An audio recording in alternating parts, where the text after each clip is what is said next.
آوازم رو میشنوی گفته دایم گپ میزدم. من میگفتم که در بالای سری من کی بیست میلقد و میلقد. در حالت کام هم با من آرامی نبوده.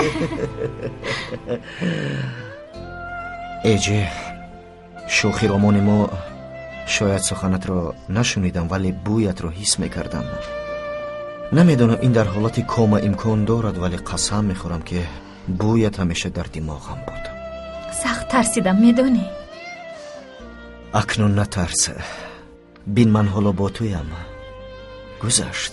از من با آسانی نجات نمیابید خانم گرامی. کی میخواهد از تو نجات یابد؟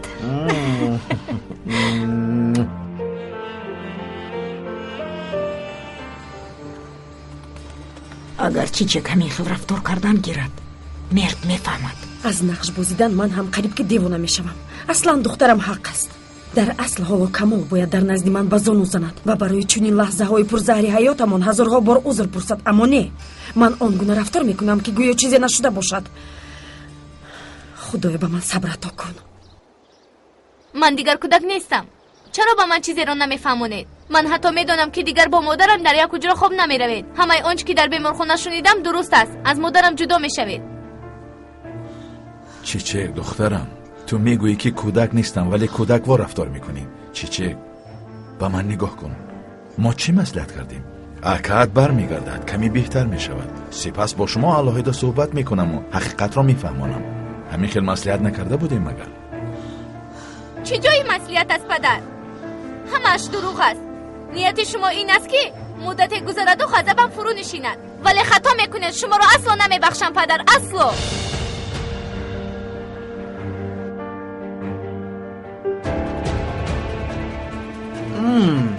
چیچک با کجا میروی؟ با حجرم اکا. نه نرو، اینجا بیا. اکای کی ماس روم؟ خیلی خستم. اجازت ده؟ اجازت نمیدی هم. اینجا بیا گفتم. صحبت میکنیم. از اون لحظه که به خانه آمدم رویت رو به سری ندیدم. پسرم بهترش اجازت ده که خواهرت رود. خیلی خسته می نماید. مادر یک لحظه اجازت دهید. من خصلت خواهرم رو خوب میدانم. انیق چیز شده است. احوال او رو نمیبینید.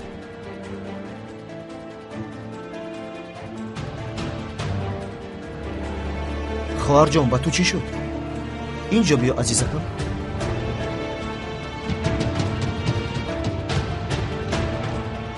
با تو چی شد خواهر جان؟ بگو آخر چی شد؟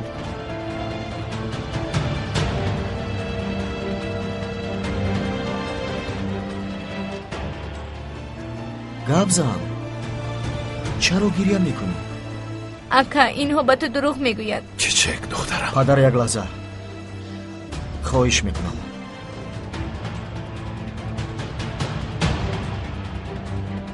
خواهر جان کی به من دروغ میگوید؟ کی تو رو رنجاند؟ همه پنهان میکنن. تو از چیزی خبر نداری. آیا میدانی کی به تو گرده‌اش را داده است؟ چیچک دخترم. پسری پدرم. پسری پدرم که از زدنه است.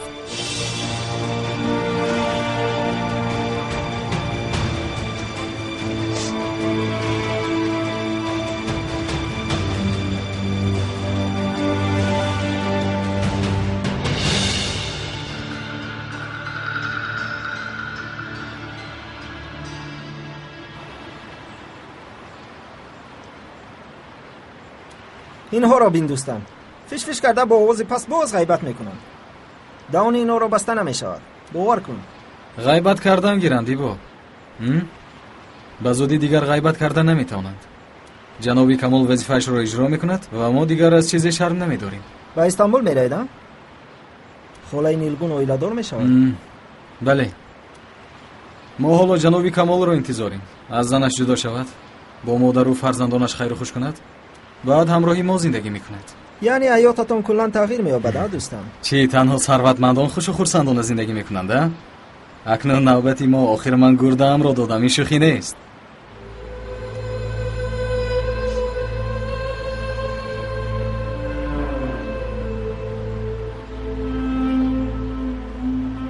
ای آفرین به این کبوتری من، بسیار زیبا، بسیار ماهرانه پرواز میکند. پدرم میرود اکا، ما رو ترک میکند، از مادرم جدا میشود و با اون زن آیله دار میشود. تو شوخی میکنی؟ میدونی که چی میگویی؟ چی؟ من با گوش خودم شنیدم اکا، پدرم آیله پنهانی داشته است، ما رو ترک نموده، از این پس همراه آنها میزیسته است.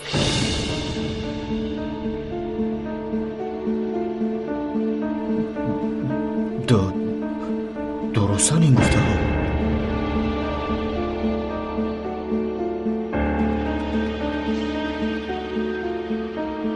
درستان گفته هایش پدر؟ جواب دهید پدر. بیا من و تو صحبت کنیم. چیچک راست گفت.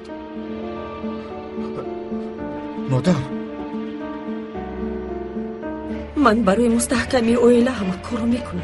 آنی که جدا شده نیست من نیست. صحبت کردن خواهی با پدرت صحبت کن، اما التماس آرامانه وگرنه سلامتیت بد میشه.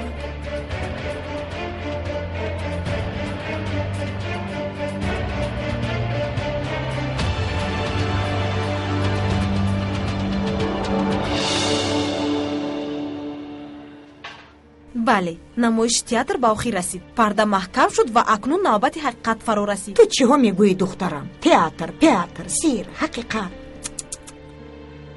ریزو، شما هم لطفاً به دختراتون یگان چیز میگویید، نصیحت میکنید؟ دخترم، حالا وقت این خیل گپ ها نیست. همین است نصیحت شما؟ همه گپ هایتون همین؟ خدایا، باز شما پدر بودید. سوزن جان، بهترش من روم، بعد صحبت میکنی. خوب.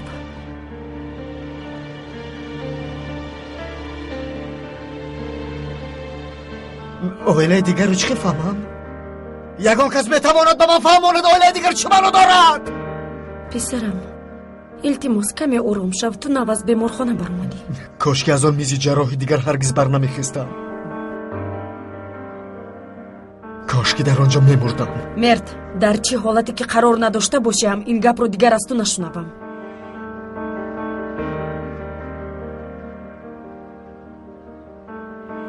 با تو همه حقیقت رو میفهمانم.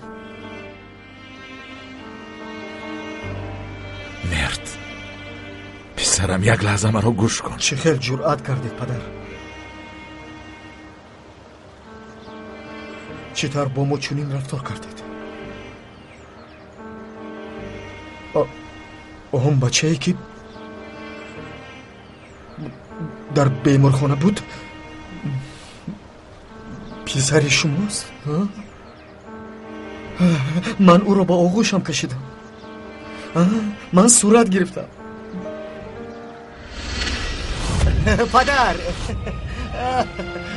پسرم،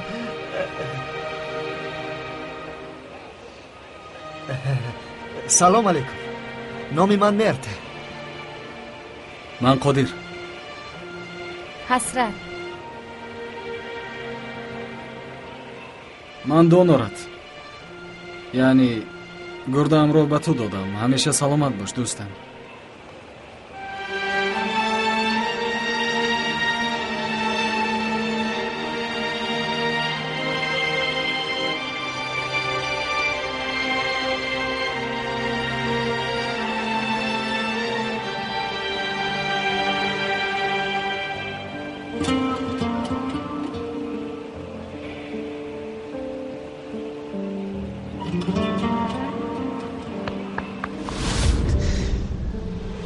پدر برای چی با من نگفتید که اونها در همین جایند؟ اگر